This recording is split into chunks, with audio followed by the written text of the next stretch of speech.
علیہ رحمۃ فرماتے ہیں تفسیر نعیمی میں، تو جس کا مختصر میں 2 لفظوں میں بات کرتا ہوں، فرماتے ہیں کہ جو خبیث جسموں کو اگر وہاں دفن کر دیا جاتا ہے تو ان کو فرشتے نکال کر باہر پھینک دیتے ہیں، اور جو محبت والے ہوتے ہیں پاکستان میں، مصر میں، افغانستان میں، جہاں کہیں بھی ہیں، ان کے دل میں محبت ہوتی ہے کہ ہمارا مدفن مدینہ طیبہ ہو جائے،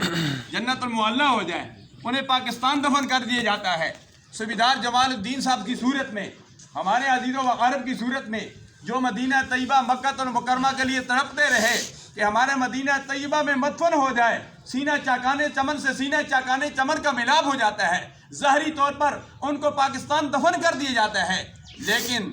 فرشتے ان کو اٹھا کر مدینہ طیبہ جنت البقیع میں دفن کر دیتے ہیں۔